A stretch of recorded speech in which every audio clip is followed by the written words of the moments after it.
You're such an asshole. Well, continuing on with Matt Sawtell's article, he sent me 5, by the way, so I'm going to try and get through as many of these as long as my voice holds out. This one is titled The Flying Dutchman Position, but he's in his request, he says, this one is about the joy of working with human job recruiters 10 years ago that still painfully applies today. What's fun, I haven't applied for a job. I haven't worked for someone else except for security.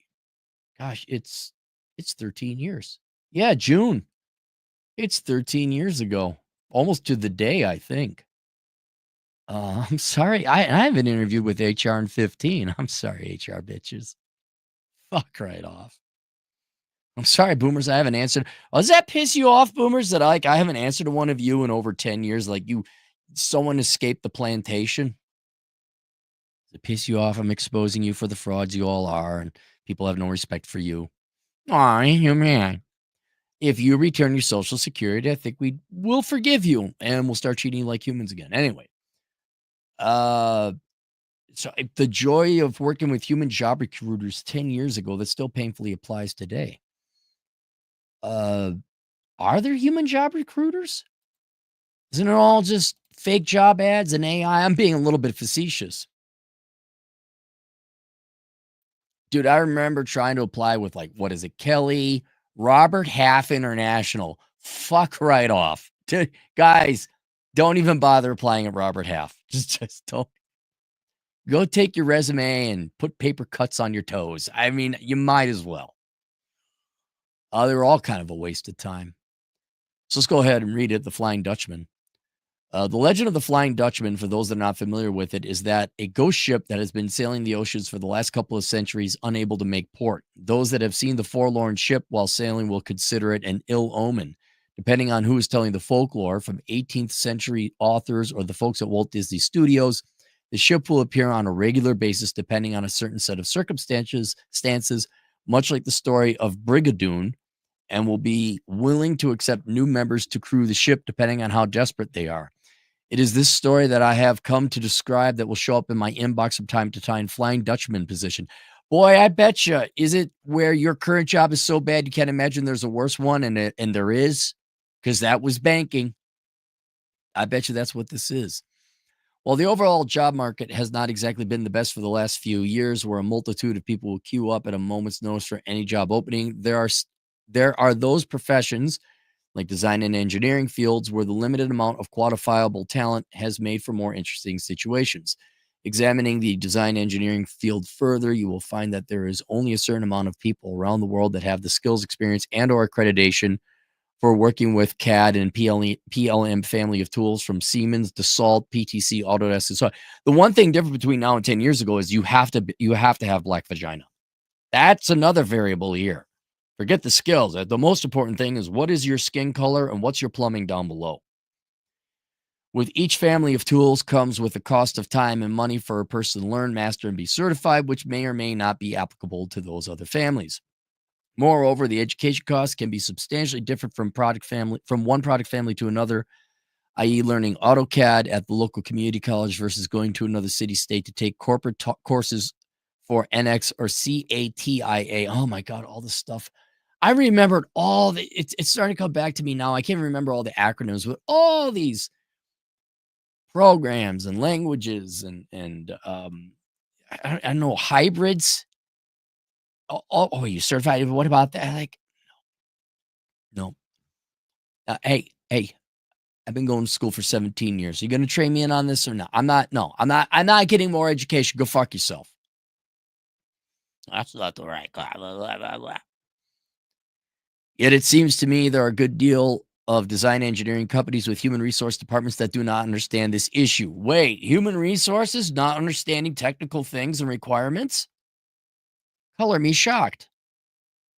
Let alone the overall cost for a person to learn the basics of design engineering like GD&T. That shows when I read like clockwork every 6 months, job specifications like the following over the last 5 years of the Chicagoland area. Position, designer, drafter, second shift. Location, West Chicago. Duration, 11 plus months. Must have experience with NX CAD design software and NX Team Center 3D modeling experience. completes complex drawings to suit engineering changes, and initiates engineering changes, completes the creation of complex design layouts and detailed drawings of complex products, performs compilation of materials and specification sheets, performs dimension specification determination necessary on complex drawings for effective manufacturing, performs the design of cost-effective complex products with adherence to applicable industry and customer standards/specifications, completes complex investigations related to product design and maintenance, performs review of complex engineering drawings. And so, dude, I'm going to grow my own food. Fuck you. No, I'm going to drill a well. I'm going to grow my own food. I'm going to live in my hut. Well, you won't get a sports car, but that's fine. It's fine. Performs review of complex engineering drawings and supporting documents for adherence to drafting standards, completes planning test programs, selects material based on application, may coordinate procurement. Salary, you guys ready? $23 an hour, no per diem, U.S. citizen or current green card holders only. For those are familiar, I'm reading how it's written. For those are familiar with the Chicagoland area of Northeast Illinois, the cost of living in the area can be expensive in New York City or Silicon Valley in California, especially with the lack of short-term lease options or sublet condos. Combine this with the prickly issue of no per diem split allowance by the client, and ability to even get a novice NX Desire is going to be difficult. Don't you tell, Becky in HR what is and is not going to happen. Throw into the mix that the candidate for the job will need to work evenings while attempting to communicate with first shift designs and engineers to complete design work. A good point. All that shit. Yeah, he's going to have to be, or she's going to have to be up to talk to the other people during the day shift. Along with learning corporate standards in a short amount of time, and the ability to recruit anyone can be next to improbable. However, if a company is working with an experienced recruiter who has a reasonable idea of what the job entails and what people around the country are coming off, and what people around the country are coming off another assignment, then it should not be too difficult of an issue to find someone. Yet more often than not, it seems that job recruiting has been left to those that cold calling from lists culled from a series of online resume crawlers looking for keywords or phrases and nothing much else. Are you saying HR recruiters are lazy?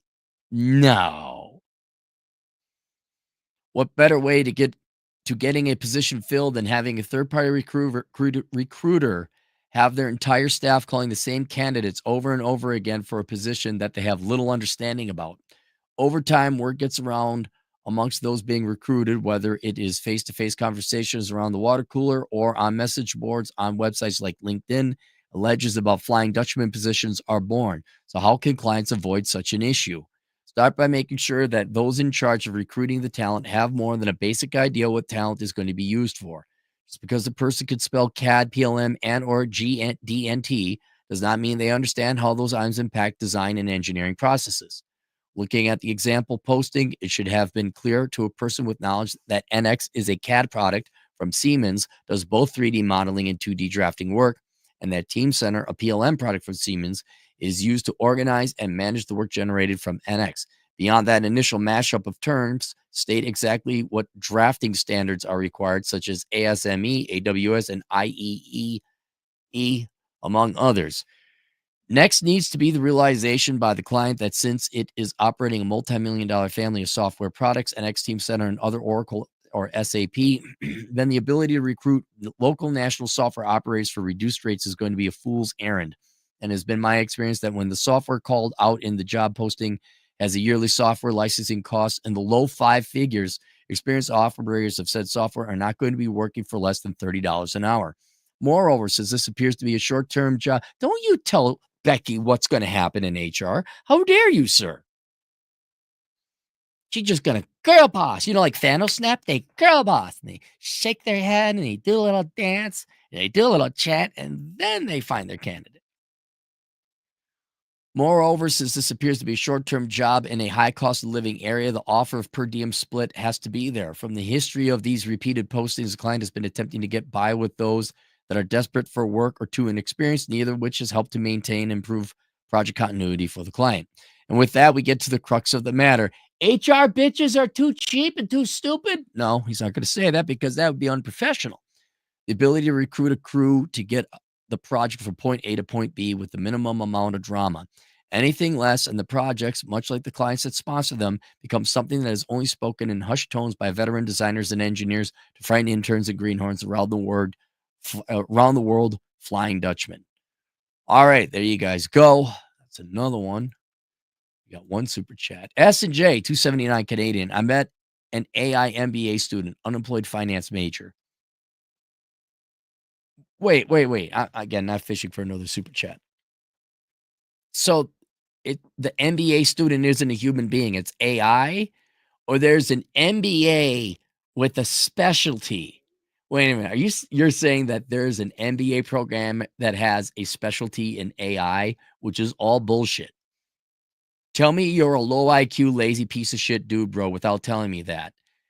You decided to get an MBA with a focus on AI, bro.